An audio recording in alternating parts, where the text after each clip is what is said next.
kita benar-benar menuntut nutup meme lagi meme ini.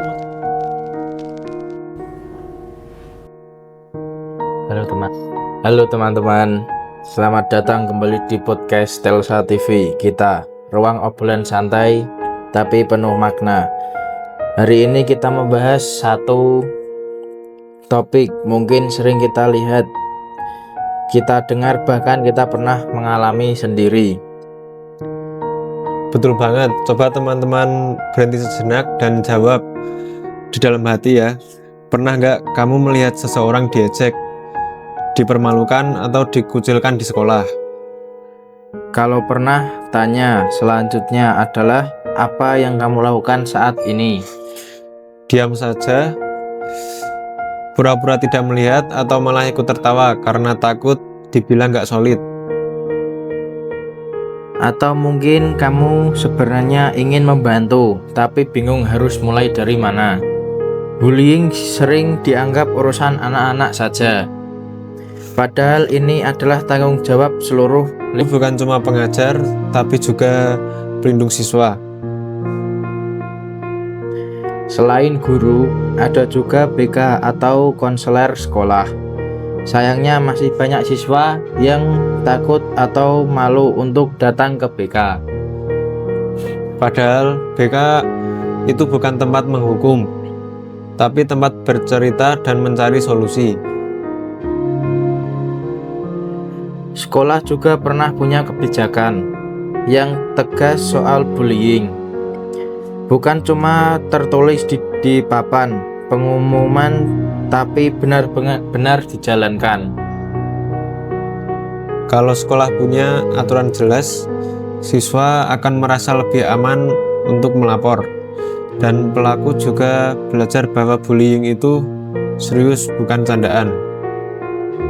Sekarang kita masuk ke peran yang paling dekat dengan kita semua, teman sebaya.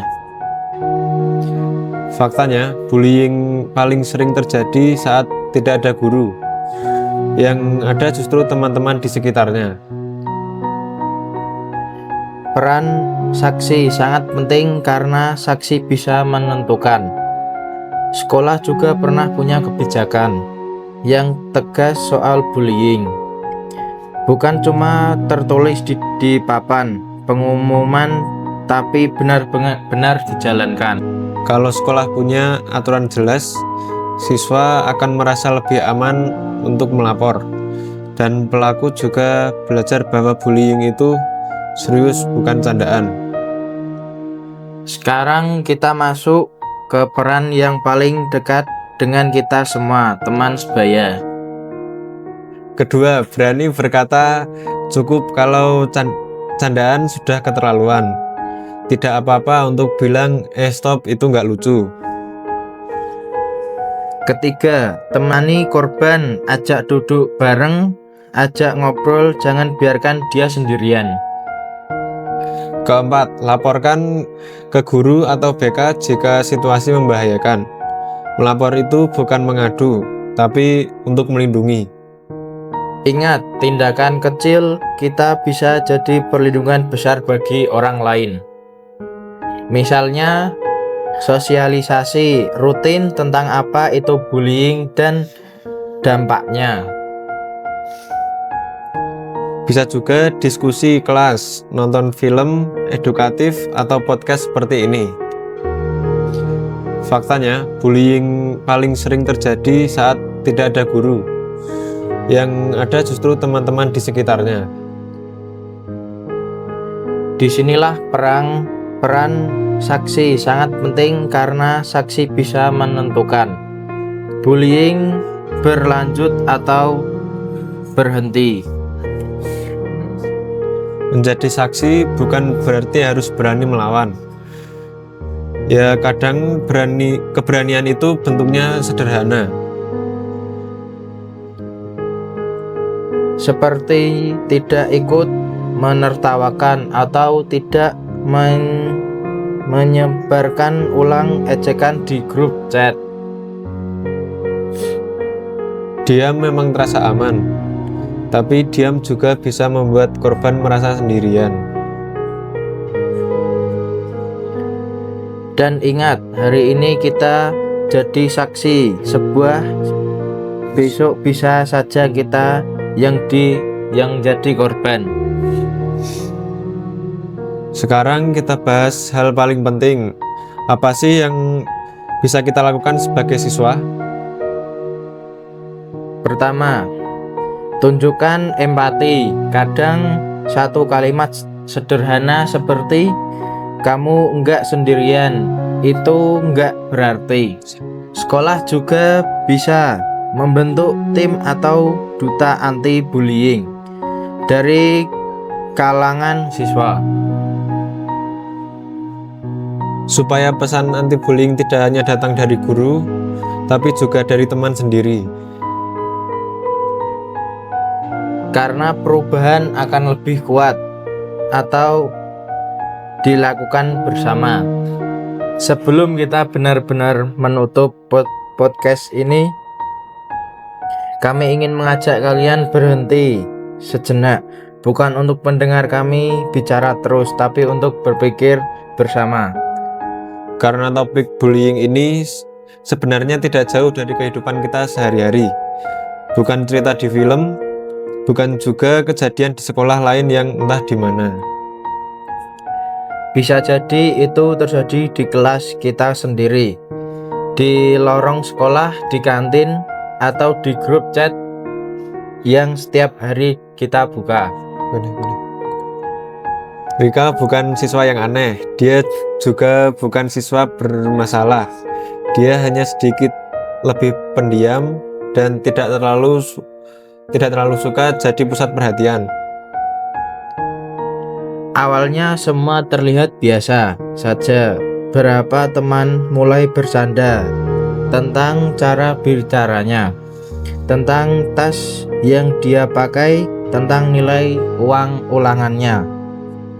Candaan itu terdengar ringan. Bahkan ada yang bilang, cuma bercanda kok. Tapi candaan itu terjadi lagi dan lagi, hampir setiap hari. Setiap Rika masuk kelas, ada saja komentar yang dilontarkan. Nada suaranya bercanda, tapi isinya menyakitkan. Sekarang perhatikan satu hal penting, bukan hanya pelaku yang ada di cerita ini. Ada teman-teman lain di sekelilingnya yang melihat, yang mendengar, yang tahu apa yang terjadi. Sebagian tertawa, sebagian hanya diam, sebagian lagi merasa tidak enak, tapi memilih tidak melakukan apa-apa. Dan disinilah kita perlu jujur pada diri sendiri, karena posisi penonton itu sangat umum. Dia merasa aman, tidak ikut campur, terasa nyaman, karena tidak mau jadi target berikutnya. Tapi bagi Rika, diamnya penonton terasa seperti persetujuan. Cerita ini tidak berhenti di sekolah. Di grup chat kelas, foto Rika dijadikan bahan lelucon. Ada stiker, ada meme, ada komentar yang bilang, baperan banget sih. Beberapa orang mungkin tidak mengetik apa-apa, tapi mereka melihat, mereka membaca, mereka tahu. Dan tanpa sadar, membiarkan pesan itu setiap ada adalah bagaimana dari masalah. Cyberbullying itu berbahaya karena tidak mengenal waktu dan tempat. Kalau di sekolah mungkin berhenti saat bel pulang. Di dunia digital, bullying bisa mengikuti korban sampai ke rumah. Korban bisa merasa malu, takut membuka ponsel, bahkan merasa tidak punya tempat aman. Yang sering kita lupa, kata-kata di layar tetap punya dampak di hati. Sekarang kami ingin mengajak kamu yang sedang mendengarkan podcast ini untuk refleksi sebentar. Kalau kamu di posisi itu, apa yang mungkin kamu lakukan? Apakah kamu ikut tertawa karena takut dianggap tidak asik, Atau kamu memilih diam meskipun sebenarnya tahu itu salah? atau kamu ingin membantu tapi tidak tahu harus mulai dari mana? Kita jujur saja, tidak semua orang siap langsung menegur pelaku. Dan itu tidak apa-apa. Keberanian punya banyak bentuk. Kadang keberanian itu sederhana, tidak ikut menyebarkan ejekan.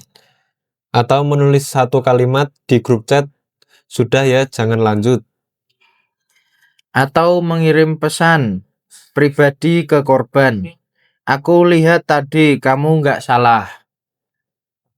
Teman-teman setelah mendengar podcast ini, coba tanyakan lagi ke diri sendiri. Kalau besok kamu melihat bullying terjadi, apa peran yang kamu pilih? Tetap jadi penonton atau mulai jadi teman yang melindungi.